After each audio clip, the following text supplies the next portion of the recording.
I'm going to show you how to calculate a molar mass.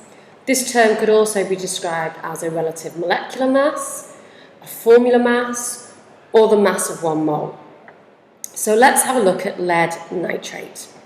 Lead is a 2+ ion, whereas nitrate is a 1- ion. So the formula of lead nitrate is Pb brackets NO32. We can see that we have 1 lead atom.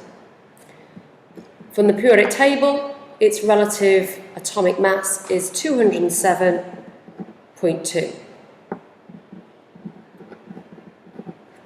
We can see that we have 2 nitrogen atoms. Okay, 1 inside the bracket, timesing it by 2 outside.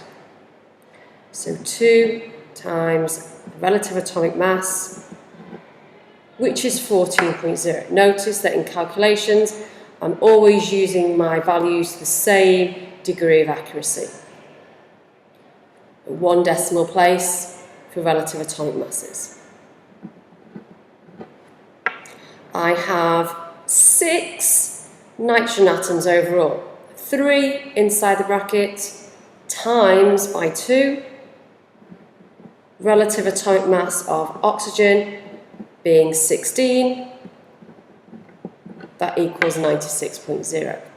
I add those up and I get 331.2. Now, if it's a molar mass, then I can give it units of grams per mole. However, if it was a relative molecular mass, then really, because it's relative, it shouldn't have units. But as this is a molar mass, it's the grams per mole of substance. This is the mass of 1 mole of lead nitrate. You can also do this for a hydrated salt. So, for example, one that you might have seen before is copper sulfate. This has what we call a water of crystallization.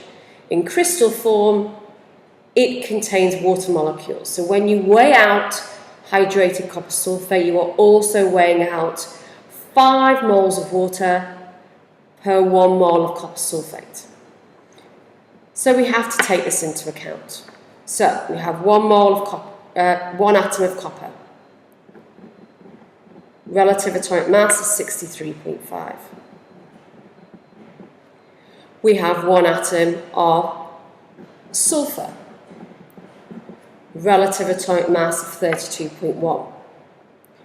We have 4 atoms of oxygen here.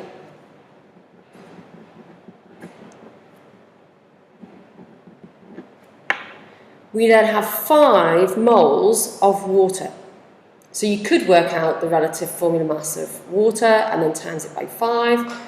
Or we could say we've got 5 H2, so 5 times 2 times the relative atomic mass gives us 10. And for our oxygens, we have 5 oxygen atoms.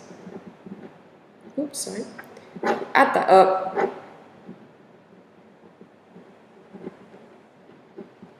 We get 249.6 grams per mole.